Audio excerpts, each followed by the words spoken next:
everybody, we are back, and today we're going to cover a little bit deeper on how you can have 10K weeks, months, and days, align into abundance, magnetize dream clients, and all those good things.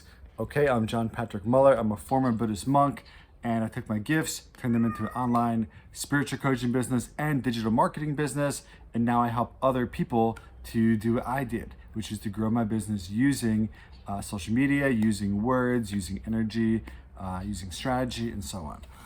Okay, now I already did one video. This is a whole series that we're in. Okay, we're in a very deep series, and you can find other videos around if you want to watch the other parts.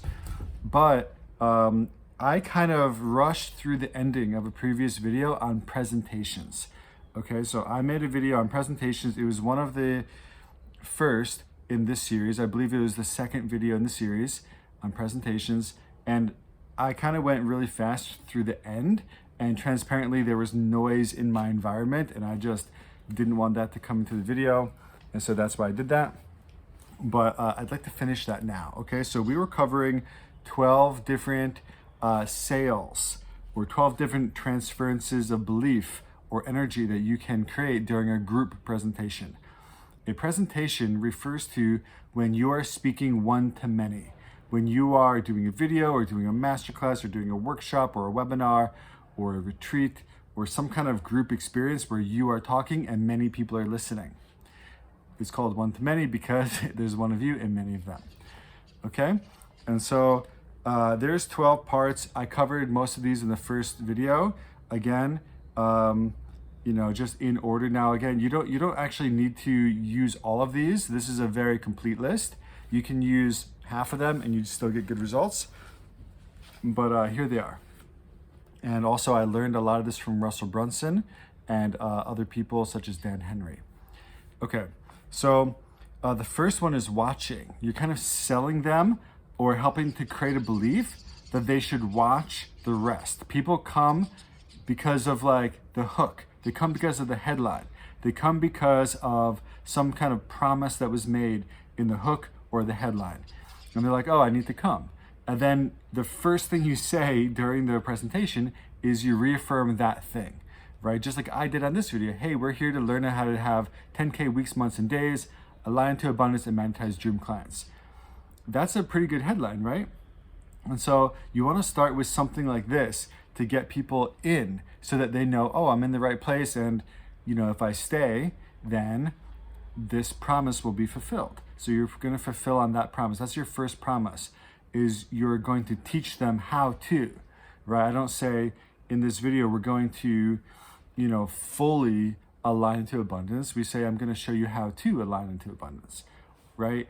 Or I don't say like, in this video, you will magnetize dream clients. In this video, I will show you how you can magnetize dream clients. So then I can fulfill my promise during that class, right? We already covered this. So the first one was watching. The second one was staying until the end. You sell them on staying until the end. The third one is on focusing. Be here now, be with me, close your other browsers, focus, pay attention. That's the third one. The fourth one is you sell them on you and why you are a qualified guide, why you are the right guide for them. You need to be relatable and you need to be an authority figure. And ideally, you need to care. You need to care, you need to have love. So you need experience, you need love, and you need to have started in some place that's relatable to them, okay? If you have all three of these things, you will most likely have a really strong connection with them and they will want to learn from you in particular, okay? So they're gonna be wondering, before you share anything meaningful or anything valuable, you want to qualify yourself because otherwise they won't know why they should listen to you. Okay, so that's why I started this video with, I was a Buddhist monk and blah, blah, blah. I tell a little bit of my story just so you know, this person has some qualities. He's spiritual, he built a business. I'm spiritual, I want to build a business. Maybe I should learn how to build a business from him, right? And so that's the idea of that, okay? And then the fifth one is bigger results are possible. You sell them on the fact that bigger results are possible, and that you let them step into it, okay? You let them imagine it, and you let them know that if they work with you, they can experience some of these bigger results. The sixth one is model. You share with them some sort of new model or new paradigm or premise, a foundational premise. A premise is like a building block of reality. It's like saying, one of them is like, my mom had cancer, right? And so something we learned was like the body's creating cancer cells all the time. Everybody has cancer cells constantly. But, free radicals, when you have free radicals in the blood, free radicals, I think are the bad things, right? It's been so long. She's fine, by the way. But like antioxidants kill them or something. I forget exactly what it is. But there's, I guess that's not a good example. Another one is like sugar, right? Sugar feeds cancer. The more a cell, here's a premise that I use, the more a cell dies, the more times that your body has to replace the cells in that area, the more likelihood of a mutation or cancer to develop, right? The more, if your cells are constantly dying, they're constantly being regenerated. And so that gives more chance for cancer or abnormalities. And so that's why when people mistreat their body, it creates a higher likelihood of cancer, not a definite that you have cancer. And so what would be the, like, for example, like smoking or whatever, right? When you smoke, like, it kills a lot of your cells and your body has to regenerate them. And so it just creates more and more and more chances of cancer and abnormalities, right? So that's an interesting premise, isn't it? That's just a belief. It's just a belief, and you're going to use that belief as a building block for other beliefs and other facts and other intentions. Like, now here's what we're going to do about it, right? And so I could say, I've got a program that shows you how to stop, how to treat your body better, right? How to treat your body better, and how to, how to heal the parts that are already, whatever the antioxidant thing is, right? How to stop those free radicals or whatever, and also, how to stop hurting the different parts of your body. Here are all the things that, here's like the 50 most common ways that people cause their cells to die, which increase your chances of cancer. In my program, I'll walk you through lifestyle changes so that you don't do any of these 50 anymore. Something like this, right? That it's just an example of building on a premise, right? My program, one of them was like, get into the spiritual groove. Life is easier in the spiritual groove. And when you're in, it's easy to stay in. When you fall out, it's hard to get back in. And so therefore I have a program that helps you get in and stay in, right? So I use a premise, and it sort of creates a gap. It creates a problem, sort of, right? Your premise creates a problem and a solution at the same time. It creates a gap between where they are and where they want to be, where they can clearly see the problem, and then your solution fills that gap perfectly. So that's how you kind of do it. Some people would say like abundance is your birthright, right? Abundance is your birthright. And so what do? Oh, we just have to learn all the ways that you're rejecting it. Right now, we resist our own abundance. It's your birthright. It's trying to come to you automatically. It's natural. Abundance is like natural. It's your natural state, is to be in overflow, right? Resources are everywhere. These are beliefs. Resources are everywhere. That's a belief. These are all beliefs. They're all potential facts, right? They're a premise. They're a building block premise. And so it creates a gap between where I am and where I want to be. I want abundance. I don't have abundance. And here's a fact.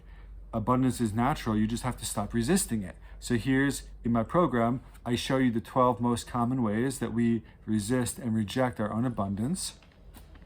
And I show you a step-by-step formula for how you can overturn each one. And so that's why we have 12 weeks, and we go through and boom, boom, boom, boom, boom, right? And so you can see how I built a case for what I do with my model of reality, with my paradigm, with my premise, okay?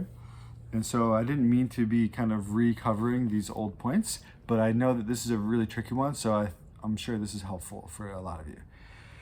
Okay, so that's the model, the premise, and then after that you create a vehicle. So what's your method, right? A vehicle is like one thing. That's why we do this. And I have a special name for this inner technology. It's like inner science, inner technology. It's an inner vehicle. Coincidentally, in Buddhism, there's like 3 schools of Buddhism. It's not really a school, they're called vehicles. There's the Hinayana, Mahayana, and Vajrayana. Those are the 3, right? All Buddhist teachings can fall under one of those 3. Hinayana means the lesser vehicle. It's a path to liberation for oneself. Mahayana is the great vehicle. It's a path to full enlightenment for the sake of others. And Vajrayana is an extension of Mahayana, and it means the secret vehicle. God, what does that mean? Supreme vehicle, I think. But it's a quicker method to become enlightened, to fulfill the Mahayana wish, right? So they're all, yana means vehicle, actually. Hinayana, vehicle. Mahayana, vehicle. Mahayana means great, right? Indestructible vehicle. So Vajra is like indestructible, usually. Anyway, blissful. The blissful, indestructible vehicle is Vajrayana, something like this. So they're called vehicles, but they're entire practices, right? They're very extensive practices, but they're called a vehicle because it's just a good term. And vehicles are nice because they're singular. And that's how you want to present what you do. You cannot, this is how you become competition proof, is by having a unique vehicle that only you possess and that only you can help them with.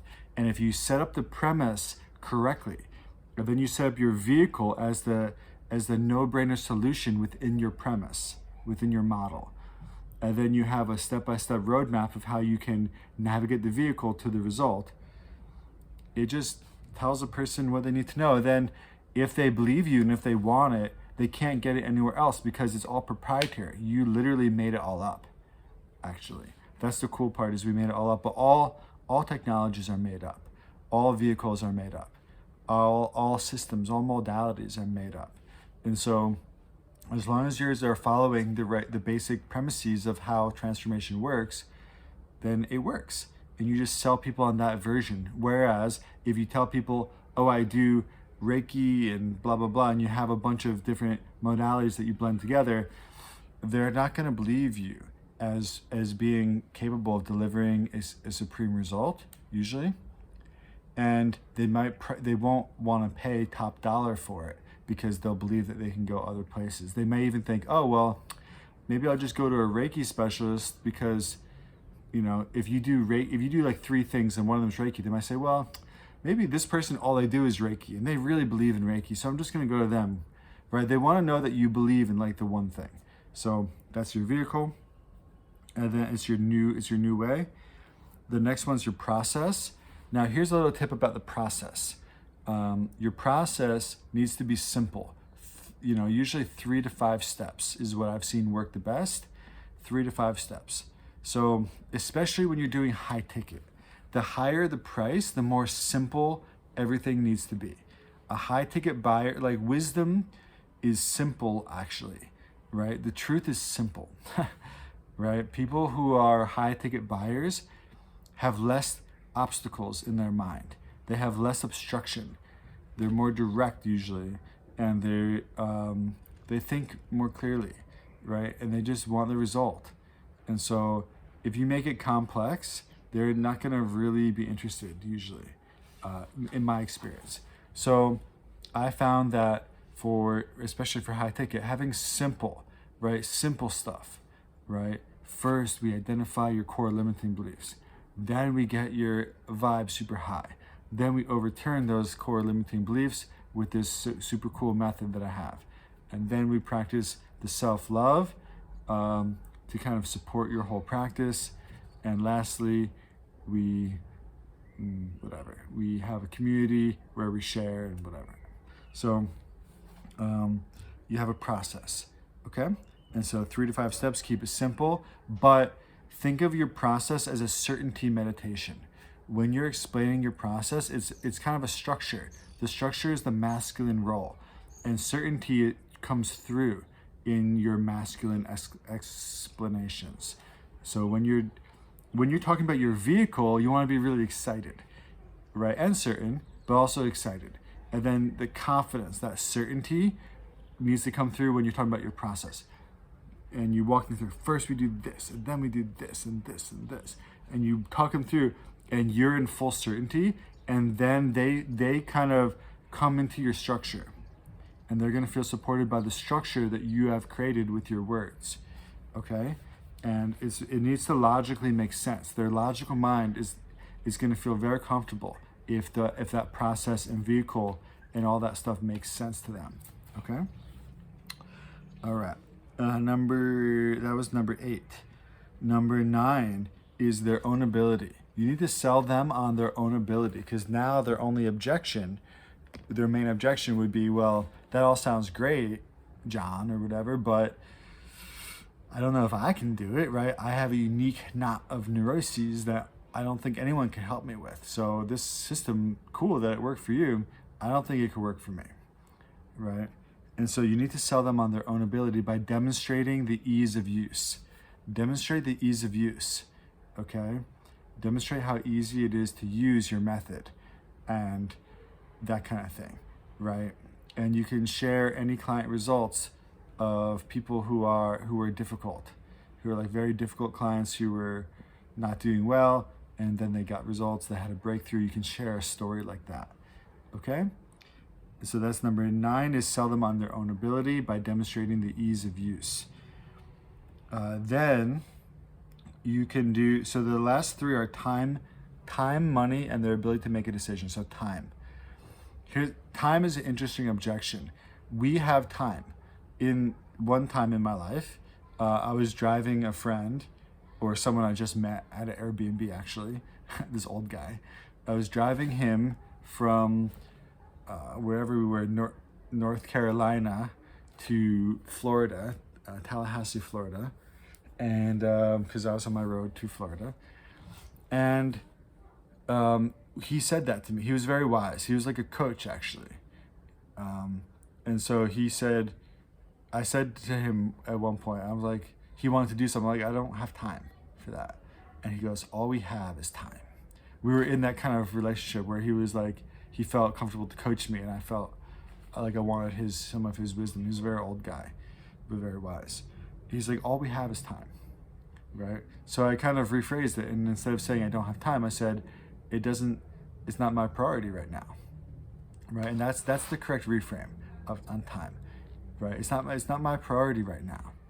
And so if someone else, if a client is objecting about time, what it means is they are not prioritizing it because they have time, right? If you want to show somebody that they have time, you can just dare them to take out their phone and open up the Screen Time app on their phone and look at all the time that they spend on YouTube, on social media, on Facebook, on TikTok, on Instagram, or whatever their main apps are, right? There's probably 1, 2, or 3 apps that they use that they're using a lot. And if it's not that, then it's probably something else like Netflix or Hulu or Disney Plus or Amazon Video or whatever these things are, right? Most likely, that's the thing. People get addicted to that. And so if someone says, and I'll tell a story about a previous client of mine, who unfortunately, she did get results right away in my program. She got good results really fast, actually. But I wanted her to like level up more, and she was capable of a lot more, actually. And so she would constantly like not really come to the coaching calls, and she wasn't really watching the course. And but every day she had a new picture of herself at the beach, right? She lived in a place in Florida, and she was doing social things at the beach all the time. I love to do the things at the beach, right? But her priority wasn't to engage with a $12,000 program that she just purchased. Her priority was to feel good at the beach. Now, people, when they spend time on screen time, anything that we're addicted to, whether it's social time, she was probably drinking with people out, right? Unfortunately, she was trying to escape from a son that she had a very dysfunctional, like an 18-year-old son that lived with her that she had a very dysfunctional relationship with. I don't know why I'm sharing all this. But the point is, when we go to something that we're addicted to, it's because we're usually trying to escape something else. And so we do it to self-soothe. We don't think like, oh, I'm on TikTok or Instagram Reels, just scrolling because I like it. It's not like, oh, I like it. It's because it kind of helps us, we feel that it helps us to self-regulate, right? Someone told me like all addiction is really just self-regulation, an attempt to regulate our emotions and ourself. It's like self-medication pretty much. And that's what it is, right? And so this person was doing that at the beach, right? It wasn't on a screen. Maybe it was too, I don't know. My point is that it's our priorities that need to shift. And yeah, I know that there's been times in my life where my business wasn't working and I would have these little social media scroll holes where I remember thinking like if an alien was like watching me and other people too probably from like above, they'd be like, why is this person just in his room looking at his phone? Like I would just like, but I think I was like depressed, I was anxious, I think I was just trying to escape from like lots of things.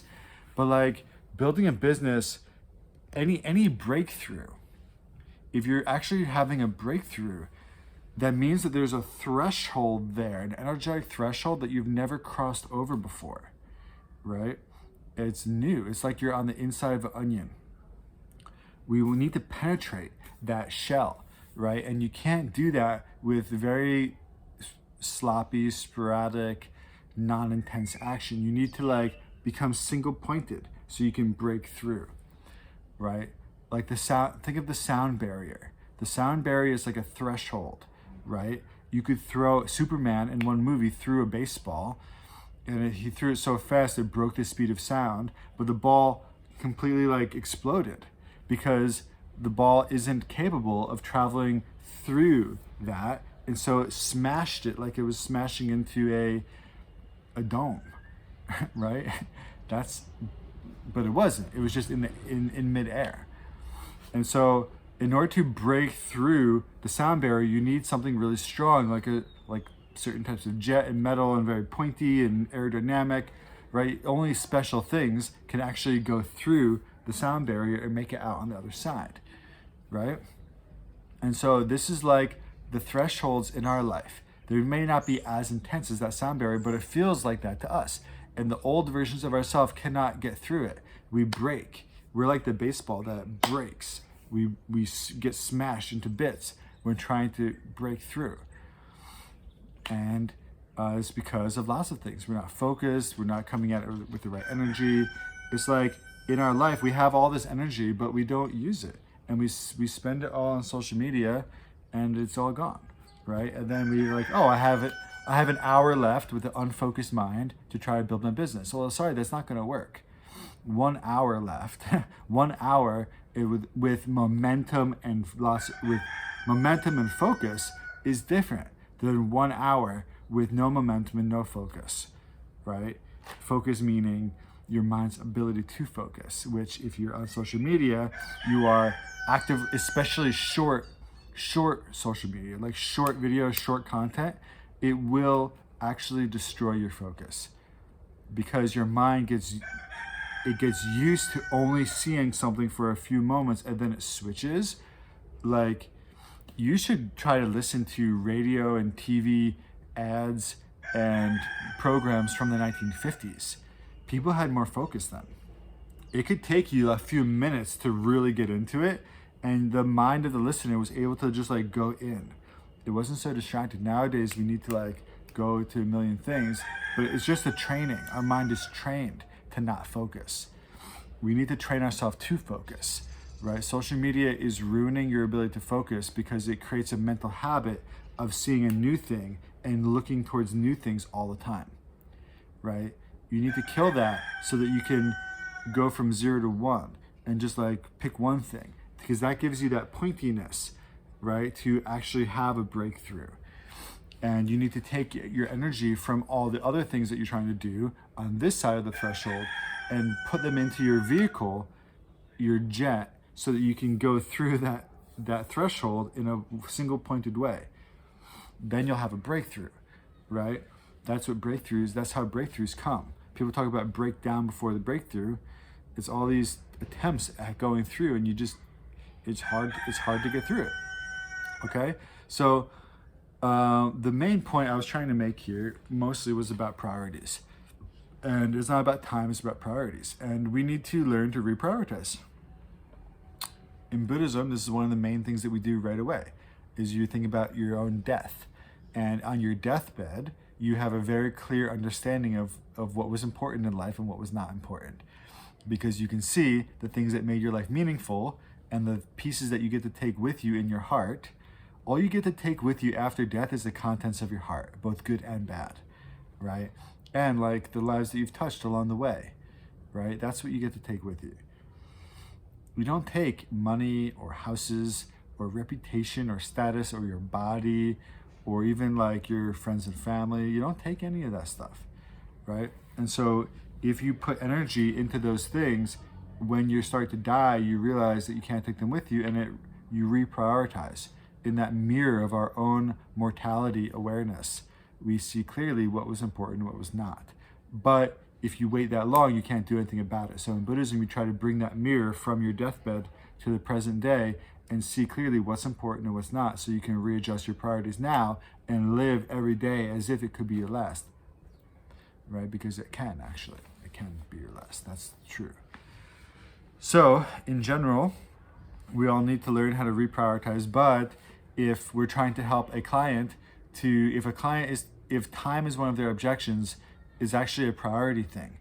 And so it's about showing them that the other things that they've tried didn't work, and that they really are gonna just keep wasting time if they continue doing it the way they were doing it. A lot of people say things like, well, I don't have my offer ready yet, and so I can't join your program. But you haven't had your offer ready for months, right?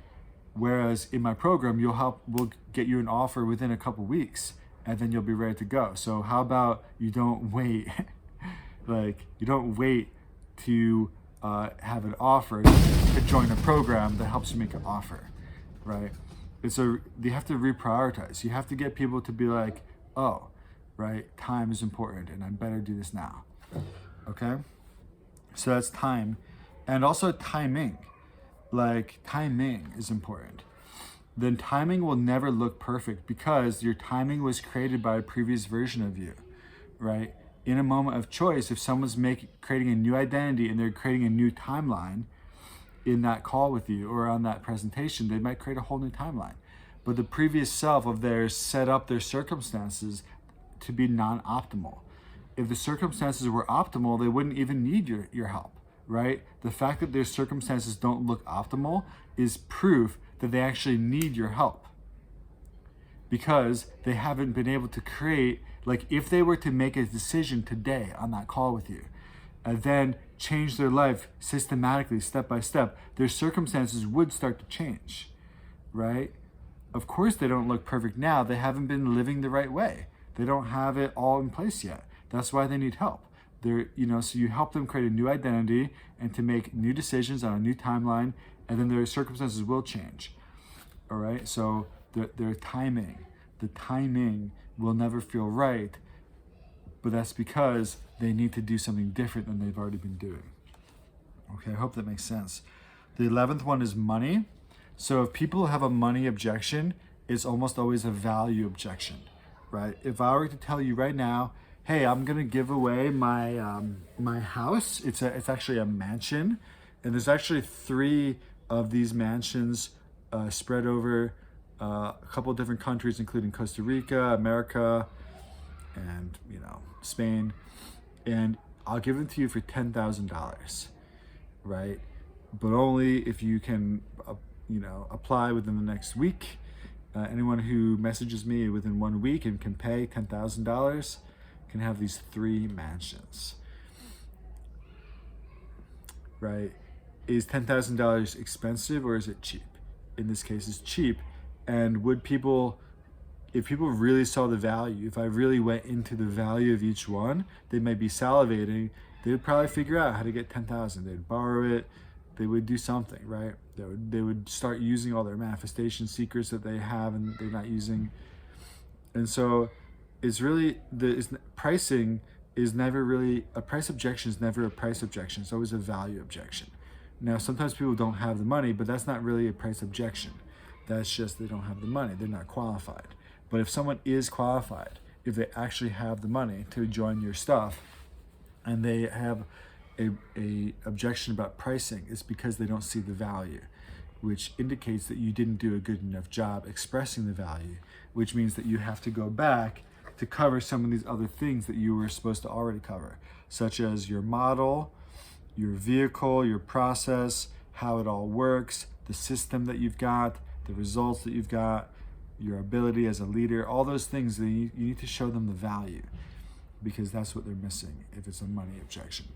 Okay? Another way to overcome the money objection is to show them that money always comes back. You could lose money, you can spend it in good places, you can spend it in bad places, but either way, money always comes back, whereas time never comes back. And so if you take your time and do with it what you've been doing, most likely you're going to be in the same spot a year from now, 2 years from now, 3 years from now, and that time is something you'll never get back. I know people who have been struggling for 5 years and they haven't gotten any results, but that time that they spend never comes back.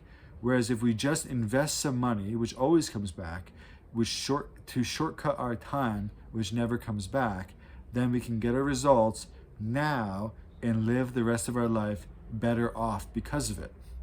And so it's actually more wise to invest money now, which shortcuts our time, right? Because given enough time, people could potentially figure out whatever you do, right? Given a long time, they could potentially figure it out, but not without trial and error. Sometimes, a lot of times it's more expensive to do it the long way. And as time costs, it costs a lot of time, and people get discouraged and they give up. A lot of people get discouraged and they give up. And so you're like, hey, save yourself discouragement, save yourself time, save yourself trial and error and all that wasted money. I can help you to take what might take 5 or 10 years. We're going to do it in 3 to 6 months. Okay, so save time by investing money, because time is more valuable than money, because time is something that once you run out, you never get it back. Whereas money, once you run out, you always get some back. And so give me some money.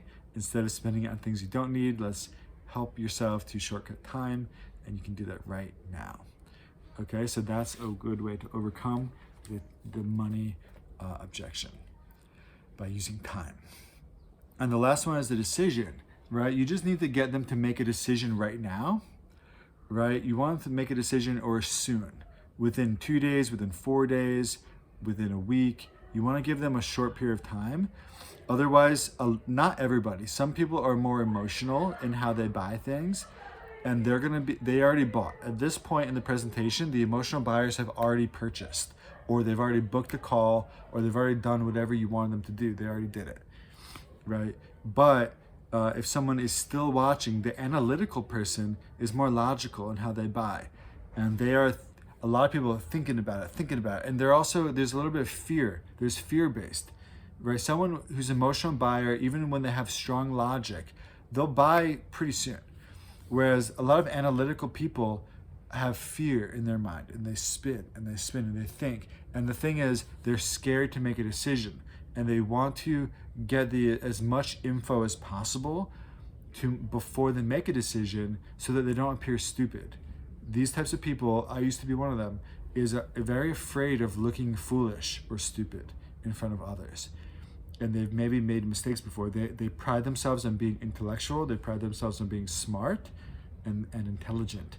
And so they're the kind of person who's going to wait longer, gather facts, gather info, gather facts, gather info. They want to know, they want to have all the info possible before making that choice, because they're very afraid of making the wrong choice, which makes them delay making a choice at all.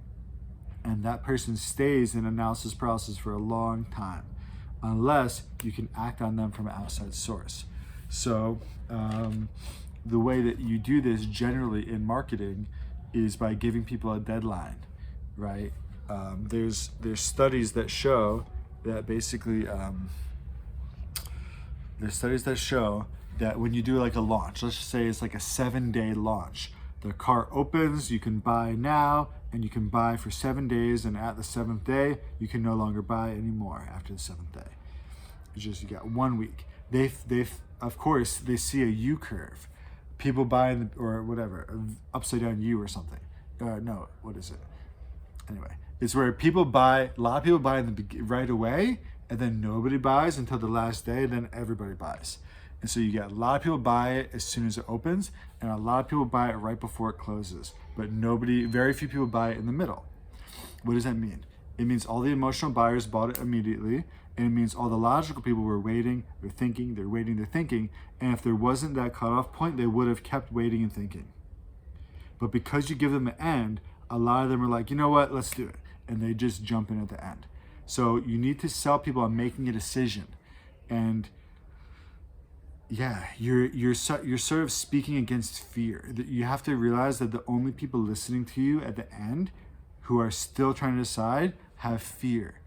And they are afraid of looking foolish. They're afraid of making the wrong decision. They're afraid of making a mistake. They're afraid of being judged for making a mistake. And so you want to try to help them feel smart, help them feel like they already have all the info. There's no new information, and you can help them process the information that they already have. And you can help to coach them to just make a choice about it. Anything you can say to get them to like jump, take that leap, make a choice, okay? The leap of faith thing works here. I share that in other videos, I think. And, you know, give a deadline, give a cutoff, right? And one way of doing that is like literally having time, 5 days, 7 days, 2 days, 3 days, 4 days, or by having a certain number of spots. Right? There's only 10 spots available, and we already got 3 people that joined, and there's 20 people here, and so you do the math, these are going to fill up pretty fast, right?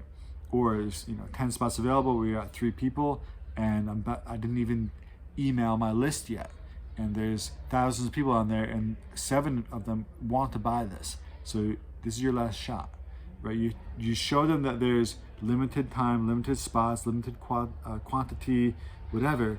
And then you're helping them to see their circumstance and to make a choice despite the fear, okay? And that's what you do. Okay, so this is, this was part 2 of the presentation. This series was gonna be 5 videos, but a lot of it has expanded. And so, for example, the high ticket sales videos are gonna take 3 or 4 to really get through. I've already done 2 of them. So, it looks like we're having 1, 2, 3, 4, 5, 6, 7, 8, 9. There's gonna be like 9 or 10 videos in this series. Okay, so I hope you enjoy. The other ones are somewhere around. You can find them. And I hope you are subscribed. Please share this with your friends. And if you want more help to build your business, you can click below and join my mastermind or partnership program. All right, hope you're doing well. Talk to you soon.